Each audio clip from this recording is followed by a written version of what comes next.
स्वामिनारायणः साक्षादक्षरपुरुषोत्तमः सर्वेभ्यः परमां शान्तिम् आनन्दं सुखमर्पयेत्। वसुदेवसुतं देवं कंसचाणूरमर्दनं देवकी परमानन्दं कृष्णं वन्दे जगद्गुरुम्। ॐ अक्षरमहं पुरुषोत्तमदासोऽस्मि। ॐ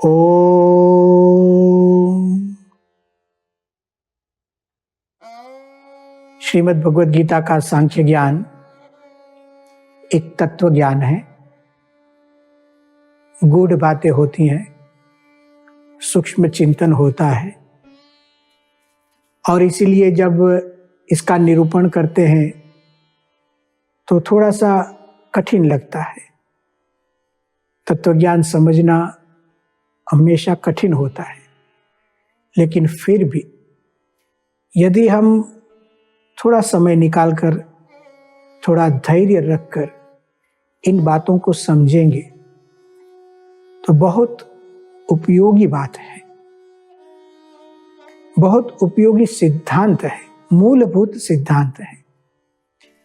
और इन बातों को समझने से हमारा दुख, उसको कैसे मिटाया जा सके वह हमें पता चलेगा। सुख पाना है, दुख को मिटाना है तो सिद्धांत को समझना पड़ेगा। और यही विशेषता है, तत्वज्ञान में ही हकीकत में सब कुछ निहित होता है। कोई व्यक्ति तत्वज्ञान को समझ लेता है, इसी जीवन में उसको आनंद और सुख की अनुभूति होती है, मुक्ति की अनुभूति होती है। और इसलिए हम बहुत समय से श्रीमद् भगवद गीता में जो आत्म तत्व का चिंतन किया गया, उसका विशेष रूप से मनन कर रहे हैं। आज भी थोड़ी बातें करनी है। श्रीमद् भगवद गीता ने कहा आत्मा के बारे में, नैनम छिन्दन्ति शस्त्राणि नैनम दहति पावकः न चैनम क्लेदयन्त्यापो न शोषयति मारुतः। यह आत्म तत्व जो है पंचभूत से भिन्न है, माया से भिन्न है, जड़ पदार्थों से भिन्न है, इस शरीर से भी भिन्न है, मन से भी भिन्न है, बुद्धि से भी भिन्न है। दूसरे शब्दों में हम कहें, तीन शरीर से भिन्न आत्मा, स्थूल शरीर से भी भिन्न, सूक्ष्म शरीर से भी भिन्न, कारण शरीर से भी भिन्न। इसी के साथ साथ तीन अवस्थाएं हैं हमारी, जागृत अवस्था, स्वप्नावस्था और सुषुप्ति अवस्था। ये तीन अवस्थाएं भी आत्मा की नहीं, आत्मा तो उससे भी, तीन अवस्था से भी भिन्न है। हाँ, जागृत अवस्था में इंद्रियों से विषयों का उपभोग करता है। हम जब जागते हैं तो क्या, जागना का मतलब क्या है, जागृत अवस्था है क्या? इंद्रिय अपने विषयों में प्रवृत्त होती है, आत्मा उसका उपभोग करता है। स्पष्ट स्थूल रूप से इंद्रियों का विषयों के साथ संबंध होना जागृत अवस्था है। जब हम सो जाते हैं, सोना का मतलब क्या है, इंद्रियां शांत हो जाती हैं, खासकर कर्मेंद्रियां शांत हो जाती हैं, ज्ञानेंद्रियां शांत हो जाती हैं। लेकिन स्वप्न अवस्था में मन शांत नहीं होता। कुछ स्वप्न आते हैं, कुछ स्मृति होती है, भगवान नई सृष्टि करते हैं, स्वप्नावस्था चलती है। आत्मा उससे भी भिन्न है। और तीसरी अवस्था है सुषुप्ति, गाढ़ निद्रा, जहां स्वप्न भी नहीं। इन तीन अवस्थाओं से भिन्न आत्मा है। श्रीमद् भगवद गीता इस सिद्धांत को समझाती है। तीन अवस्थाओं से आत्मा की श्रेष्ठता, भिन्नता उपनिषद में स्पष्ट रूप से कही गई है। आज एक अद्भुत उपनिषद का आख्यान हम सुनेंगे। छांदोग्य उपनिषद से यह आख्यान है। इस आख्यान में इंद्र और विरोचन की कथा है। इंद्र देवताओं के प्रमुख है, विरोचन असुरों के प्रमुख हैं, दैत्यों के प्रमुख हैं। अब हुआ ऐसा कि प्रजापति नाम के गुरु थे और प्रजापति ने आत्म तत्व के बारे में उपदेश दिया। यह आत्मा अपहत पापमा विजरो विमृत्यु विशोको विजिगत्सो अपिपासः सत्य कामः सत्य संकल्पः। आत्मा के बारे में प्रजापति ने उपदेश सुनाया। यह आत्मा कैसा है? अपहत पापमा, उसमें उस स्वरूप में कोई पाप नहीं, विजरः, उसको कोई वृद्धावस्था जैसा भाव नहीं, विमृत्यु हो, उसकी मृत्यु कभी होती नहीं, विशोकः, स्वरूपतः आत्मा में कोई दुख नहीं, अपिपासः, उसको भूख भी नहीं, बुभुक्षा भी नहीं, प्यास भी नहीं, सत्य संकल्पः, सत्य कामः। एक समझो मुक्तात्मा का वर्णन कर दिया, परिशुद्ध आत्म स्वरूप का वर्णन कर दिया। अब इस बात को जब देवताओं ने सुना, असुरों ने भी सुना, दैत्यों ने भी सुना, इनको इच्छा प्रकट हुई कि इस आत्म तत्व के बारे में हम भी कुछ जाने। क्या क्या उन्होंने, देवताओं ने अपनी ओर से इंद्र को भेजा। इंद्रो हैव देवानाम अभिप्रव्राज, देवताओं के पक्ष से इंद्र आए। विरोचनः असुराणाम, असुरों के पक्ष से विरोचन आए। तो इंद्र और विरोचन दोनों मिलकर प्रजापति के पास जाते हैं। समित पाणी, हाथ में समित लेकर एक विधिवत शरणागति लेते हैं। प्रजापति सकाशम आजगमतुः, और प्रजापति के समक्ष उपस्थित होते हैं, विनती करते हैं, हमें आप जो आत्म तत्व की बात करते हैं हमें समझाइए। तब प्रजापति ने उनको कहा, तौह 32 वर्षाणि ब्रह्मचर्यम ऊषतुः। प्रजापति ने उनको कहा, देखो 32 साल तक ब्रह्मचर्य का पालन करो। एक तपस्या होती है, किसी कार्य को सिद्ध करना हो, सिद्धि प्राप्त करना हो, तो उस सिद्धि के अनुकूल तपस्या करनी पड़ती है। ये केवल भूखे रहने की बात नहीं, उस सिद्धि के अनुकूल तपस्या करनी पड़ती है। ब्रह्मचर्य का पालन अति आवश्यक है। 32 साल तक ब्रह्मचर्य का पालन करो। उन्होंने कहा ठीक है। 32 साल तक ब्रह्मचर्य का पालन किया, फिर आए, हमें आत्म तत्व समझाए। तब प्रजापति ने उनको कहा, यह एषः अक्षिणी पुरुषः दृश्यते एष आत्मा। जो ये आंख में आपको दिखता है वही आत्मा है। गूढ़ उपदेश था। आंख में तो देखिए हमारी नेत्र बिंदी होती है, उसमें सामने जो वस्तु होती है उसका प्रतिबिंब दिखता है। प्रजापति ने कहा, यह ऐसा अक्षिणी पुरुषः दृश्यते, आंख में जो दिखता है वही आत्मा है। दोनों विचार करने लगे कि आंख में दिखता है, यह आत्मा कैसी बात है? ऐसे तो जल में भी दिखता है, ऐसे तो आदर्श में भी, आईने में भी दिखता है। तो दोनों ने प्रश्न किया, योयम भगवः अप्सु परिख्यायते यश्चायम आदर्शे कथम एषः। अप्सु जल में भी प्रतिबिंब होते हैं, आदर्शे आईने में भी प्रतिबिंब होते हैं। देखो छांदोग्य उपनिषद हजारों वर्ष पूर्व हमारे भारतवर्ष में आईने भी थे, और उसके आधार पर इन दोनों ने कहा कि ऐसे तो आईने में भी दिखता है, हम जो दिखते हैं, हमारा प्रतिबिंब दिखता है, आप किस आत्म तत्व की बात करते हैं, हमें समझाइए। उन्होंने कहा, चलो एक काम करते हैं, एक तालाब के पास जाते हैं।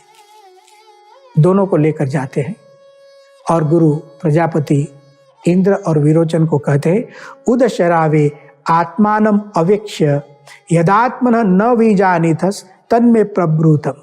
एक काम कीजिए, अब इस तालाब में आप देखिए, अपने आप को देखिए, और यदि कुछ पता न चले तो मुझे पूछिए कि आत्म तत्व क्या है।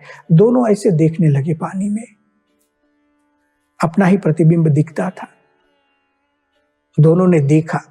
प्रजापति ने उनको पूछा, किम पश्यथ, आप क्या देखते हैं? उन्होंने उत्तर दिया, हाँ पूरा शरीर देखते, सर्वमेव इदम, ये जितना शरीर है वह सब कुछ हमें तालाब में दिखाई दे रहा है। सर्वम इदम आत्मानं पश्यावः आलोमभ्यः आनखेभ्यः, रोम रोम दिखता है, हमारे नाखून भी दिखते हैं उसमें। प्रश्न ये चल रहा है कि यही आत्मा है। तो यहां प्रजापति ने तो कहा, देखो एक काम करो, आप आप वापस जाइए और साध्वलंकृतो सुवसनो परिष्कृतो भूत्वा उदशरावे अवेक्षेथा। आप जाइए साध्वलंकृतो, अब शरीर पर अलंकार धारण करके आइए, गहने पहन कर आइए। हजारों वर्ष पहले अलंकार की बात हो रही है। सुवसनो, और वस्त्र भी अद्भुत पहन कर आइए, केवल कपड़ा नहीं, सुवसनो, अच्छे वस्त्र पहन कर आइए, उस पर अच्छे गहने भी पहन कर आइए। परिष्कृतो, सज्ज होकर बाद में फिर से एक बार तालाब के पास आइए और अपने आप को उसमें देखिए। ठीक है, दोनों लोग गए और अद्भुत रूप से तैयार होकर आए। प्रजापति ने पूछा, किम पश्यथ, क्या देखते हैं आप?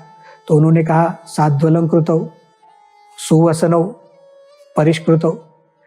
जैसे हम अलंकार धारण कर कर आए हैं वही दिखाई देता है, वस्त्र भी वही दिखाई देते हैं और सज्जता भी वही दिखाई देती है।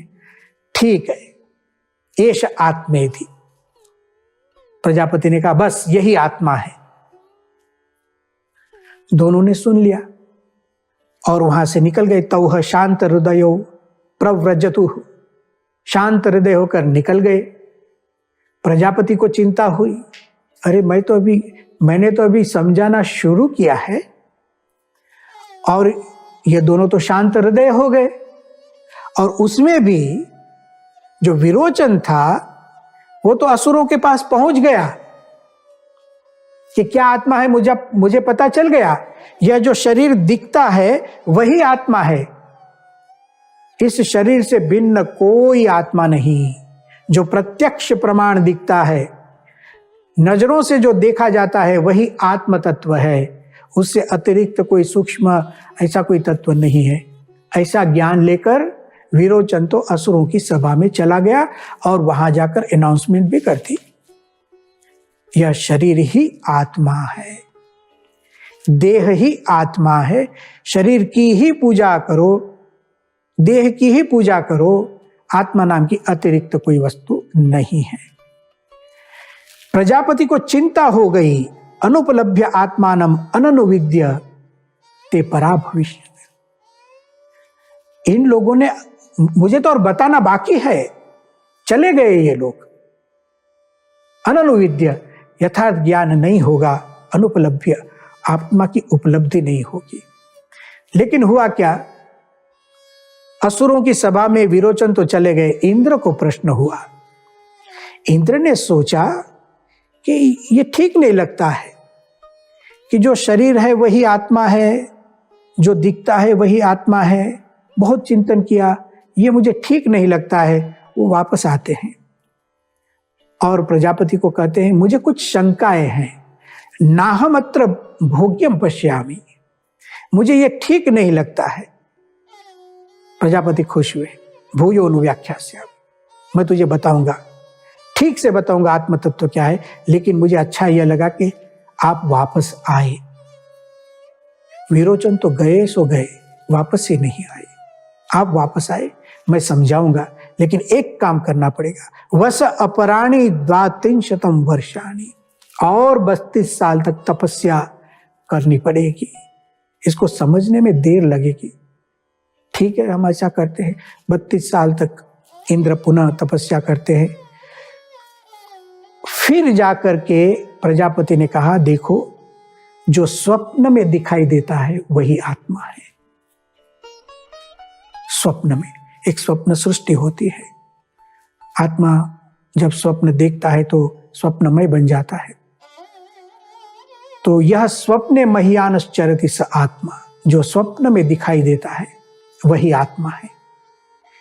इंद्र ने सुना, विचार किया, पुनः शंका हुई, नाहमत्र भोग्यम पश्यामि, यहां मुझे कुछ ठीक नहीं लगता है, मुझे और समझाइए।